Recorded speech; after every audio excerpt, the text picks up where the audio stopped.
Hello everyone, welcome to ToffeeTube. My name is Toffee and today on ToffeeTube we're going to be discussing Cannes Film Festival 2022 red carpet outfits. The ceremony is still going on, many stars surprised us with their flawless looks and some of them showed up with a simpler appearance. If you haven't watched the part 1 review of Cannes Festival 2022, which is about the first 2 days of the red carpet, feel free to check this out on my channel. I put the link in the description and also in the card section. For this upload, which is a part 2 video of some remarkable looks, I took a look at the other styles on the red carpet and explained why some of them left us speechless and why some were a flop. Please stay and watch the video till the end and don't forget to hit the like button and subscribe to see more content like this.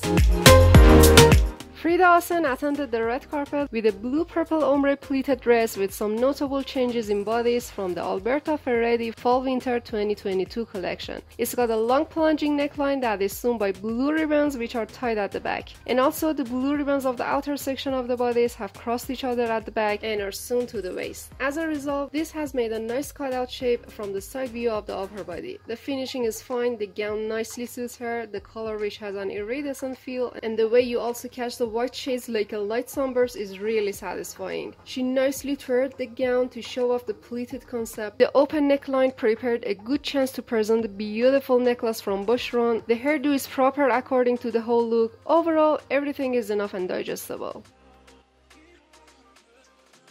Julia Roberts wore a black jumpsuit from Louis Vuitton. It's referring to a masculine and feminine vibe at the same time. It includes a tail which is classic and looks. The cuts and stitches are perfectly done. The style is paired with sandals, which are nice. This year's most eye-catching icon of the looks is the jewelry. At first, I was not sure about it, but when the days passed and the stars showed up more, I got totally sure of the fact that sexy rich necklaces and earrings are rocking the red carpet and dazzling even more than the clothes. She wore one of those sexiest necklaces of Cannes 2022, a great vivid yellow diamond with more than 100 carats from Chopard. I like how the collar is open and lets the diamond flourish at its finest. It unconsciously reminds me of the famous Tiffany diamond. It's so sweet to say that Julia Roberts is still one of the most iconic faces and surprises us anytime attending the red carpet. Leonie Hanna showed up with an off-shoulder gown from Valerie Sahiti. This look is literally the symbol of pearls here, pearls there, pearls everywhere. The original dress is a beige mermaid silhouette gown with rich embellished pearl. Leonie wore it in white with some little changes in the off-shoulder part. The details include embroidered pearl strings and kinda over-decorated the upper body. There are lots of pearls of different sizes used in this look. As I explained before in the Billboard Award review upload, Valerie Sahiti is a designer with his own signatures. He is so much into maximal designs and rich embellishments, which make his collections notable. I like how it has kinda skin reveal and the pearl covered it on the other hand. The gown is also containing a cinch back that its white straps are simply tied. The gown nicely belows the ground. The silhouette is a good one for Leonie's body type. I personally like the original design color more. However, white is acceptable as well. Oh my god, the sheer gloves are perfect, but not for this look. Although it's so beautiful, it's pearl embroidered and is well matched with the gown, but honestly made the whole look too much. I preferred if she had a hairdo like her previous style. For completing her look, she used a sparkly necklace from Pomellato. Also, the earrings are so beautiful, but I guess are too much. The eyes should a little rest, you know? With this whole pearl stud look, I'd rather go with just simple pearl stud earrings. It better goes with the look and it's not over much.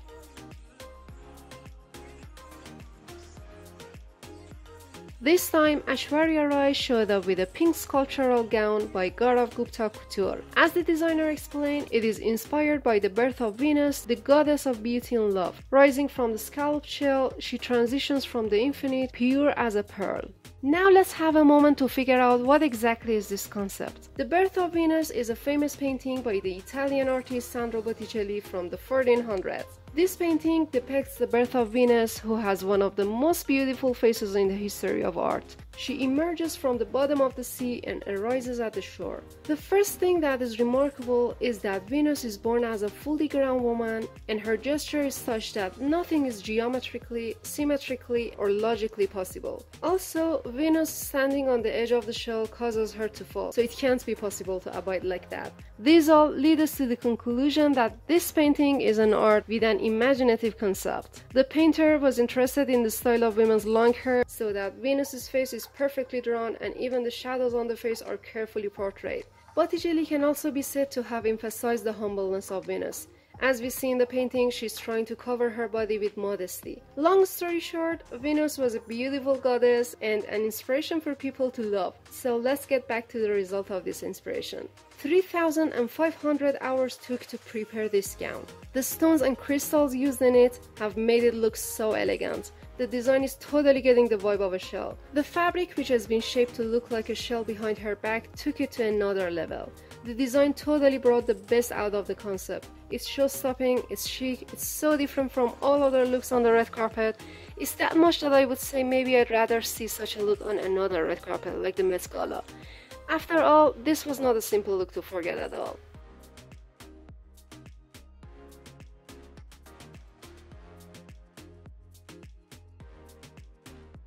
Alessandro Ambrosio wore a white gown couture from Stefan Rolland. The gown completely gives the vibe of a wedding dress. The look is eye-catching. The bodice is made of transparent sheer and is just covered with 3 crystal embellished appliques over her body. Another look that I personally believe could be a good choice for a red carpet, such as the Met Gala. Although the whole design of the bodice and bottom is not too much, it somehow together made the whole look too much. However, it's nice to see efforts have been made to maintain balance. I like the white color of it, which reflects good energy. The concept of the stones is interesting. I like that although the transparent sheer can't be easily seen from distance and it needs attention to figure it out, the designer still paid attention to the detail of it and made good cuts from the back. The white opera gloves literally completed the look and kinda made a balance according to the naked bodice. Also, the puffy skirt visually made a good contrast to the bodice. She also completed her look with the Boucheron teardrop necklace and earrings, which are literally show-stopping. Alei also showed up with a mirrored metallic bustier gown from Alberto Ferretti, a gown highly similar to the one Eva Longoria wore. It's strapless and fully embellished. The reflection of the light is really eye-catching. It has a low fish cut from the bottom and has fringy details.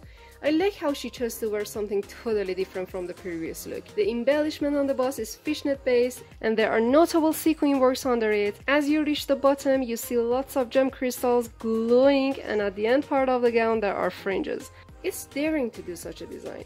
And with all this complexity, I see it's still glamorous and chic. Really, shout out to Alberto Ferretti. Anna Thabei wore a white sequin column dress from Giorgio Armani, a crop top and a high-waist skirt. The back slit made it easier to walk. It also includes a big bow that can be worn like sleeves and has a good eye-catching train. When you look at it from the front view, it doesn't seem like it has a bow in the back, so I consider this as a powerful revealing. This look is a strong, glamorous one. Although the bow and gown's fabrics are different from each other, it still gives the proper vibe and they're well matched together. If there were also a good hairstyle, then it could make everything flawless. Let's not forget to talk about the luxurious second-to-none accessories that she wore. The Mediterranean Reverie necklace with a sapphire ring that well matched together and perfectly completed her style. Overall, Anne's look was one of the chicest of this year's ceremony. Grace Elizabeth attended to the red carpet with a gold satin gown. The fabric is nicely pulled to one side of the neck, then is wrapped around it, and finally is draped from behind, glowing on the ground. This made the whole look dramatic. I'm a little uncomfortable with the waistline. I guess there were some other solutions than what it is now. I know there were needed cuts and some shearings to make such result on the bodies, but at least it could be hidden, because now that it's totally shown, it either feels like a separate top and skirt, which I unconsciously searched for different possible color palettes, or an elastic waist, which is not chic. However, I like the twisted fabric around the neck, and the whole back look is far different from what is from the front. I mean, I'm 50-50 to this look. Back is a oh my god, while the front is a no. Grace had a statement with another look from the Ashy Studio Spring-Summer 2022 Couture. A black dress containing a crop top and high-waist skirt. The high-slit skirt gives the feeling of thank you for being there. While the train completed the style, the puffy sleeves are a good point to this look. It stands like it's just stuck to the crop top. I don't know why it kinda reminds me of a black pillow, but still, I like it and I feel good about it. The necklace is also delicate and I'm glad that she paired such a look with a short hairstyle. It made it so unique. Lee Nyaki, the Vietnamese actress, showed up with an ombre puffy gown from the brand Dulong. It's so refreshing to see a lavender color among these looks. The gown is not limited to color only. The combination of the lavender, purple and white flowers attached to the puffy gown created a nice 3D look. It just seemed like the flower filaments are too much. The flowers themselves are enough. Filaments could be less in order to not take too much attention. The off-shoulder bodice includes white embroidered flowers, which is kind of fine till now. But I believe these flower petals hanging from there is too much as well. I know, it took 675 hours to complete such a gown, but it seems the designer preferred to showcase a maximal look instead. And that's why you see a lot of big, bold, colorful flowers, filaments and petals more than the crystal stones working on the fabric. I'm not saying the flowers shouldn't have been there. I'm saying it needed balance. Deepika Padukone this time wore red. As it's just a few days past since she was announced as Louis Vuitton house ambassador, I personally was counting down to see her in a dress of it. She wore a red spaghetti straps dress with V-plunging neckline. There is a peplum attached to the front part of the dress at the waist, which is draped from both sides of the waist and has a good fringe at the end of it. It also is similar to the scarf, and as the scarves are normally worn around the neck, on the shoulder or on the head, it's a good point of contrast to see such a new concept in this look, draping from the waist. It's new and interesting. The gown is back zip. As we're often used to seeing invisible zipper gowns, it is satisfying that this one broke the rule and kinda made a good image by presenting a silver zipper. The red color is a clever choice. Also, the red lipstick just spiced it up more. On the other hand, contrary to her previous bold eyeliner, this time she chose a mild eyeshadow and emphasized the makeup more on the lipstick. Deepika is also one of the stars who didn't neglect the accessories part. With this look, she wore a diamond necklace from Cartier. It's shimmering, it's chic, it's show-stopping, and literally completed her look. I'm glad the hairstyle is somehow pulled back so it didn't totally engage with the look from the front. Therefore, we can enjoy watching the dress and the diamond from the front and see a flawless look from the back at the same time. Well, I guess that's it. Stay notified, Cannes Festival has not finished yet, so I will upload further look reviews. I'd be so glad to know what is your opinion about these looks. Please let me know in the comments. If you like this video, hit the like button and subscribe to see more content like this. So, see you soon.